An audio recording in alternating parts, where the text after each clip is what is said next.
All right, everybody. Colorado's best attorney, Phil Harding, is here in studio with us this morning. Thanks for joining us in the sponsored segment. So we were talking about expert witnesses.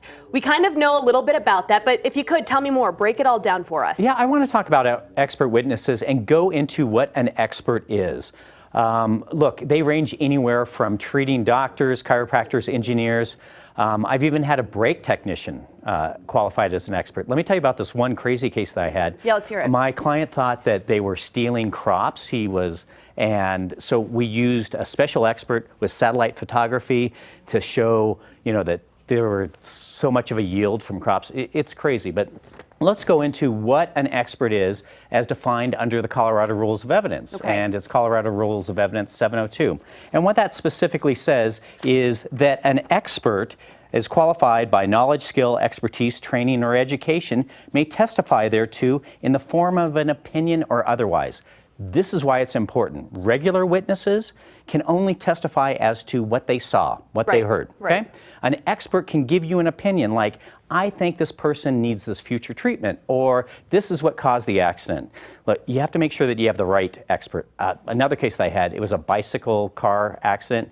My guy had a head injury. He had an MRI and CT done afterwards, and it showed nothing. And so they're like, maybe he's faking it. And so I sent him to a world-renowned neuroradiologist. Okay.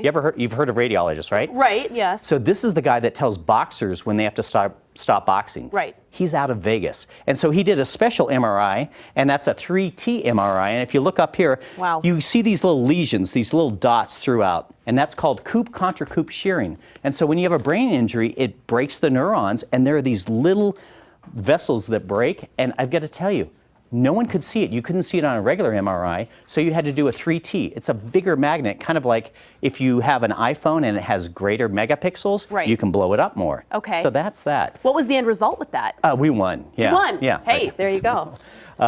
Let's talk about some other things. Look, maybe you don't have to go around the world to get the best expert, but here's something important to remember about experts. You got to make sure, and we've talked about this before, if there's a car accident and there's ever a question as to who's at fault, cars have black boxes, right? Like airplanes. Right. And it's called an EDR. It stands for an event data recorder. Let's look at an EDR, and probably we have one. It's so cool. So the EDR measures like 5 seconds before an accident all the way through an accident. So this is the EDR. And if you look down here, it says -5. Yes. That's before the accident. Here's the accident itself. This is just one of the graphs that comes out of like 20 pages. This top line is RPMs. So right here it's idling, and right here you can see at about 3 seconds, this guy stepped on the accelerator and he is accelerating all the way up until 0.6 seconds before this accident. Here's something important to look as well. This is the service brake, the red line. So he takes his foot down. Yeah. 3.6 seconds, he takes his foot off of the brake, steps on the accelerator, and it goes up. So it tells you everything. This totally paints the picture for you. It tells you Simple how graph. fast someone is going. So that's why if the other side's insurance company calls you up and says, we want a statement afterwards, you need to know it's illegal if you're injured for the other side to take a statement, because they might say, how fast do you think the car was going that ran into you? And you're like, he was going 40 or 50 miles an hour. I mean, I didn't see him, but he crushed me. They would pull up the EDR, saw that he was only going 20, and then say, you know what, you're exaggerating. Another thing I want you to know about expert witnesses, there are two different types. There's what's known as a retained and a non-retained expert. And so a non-retained is like your treating provider.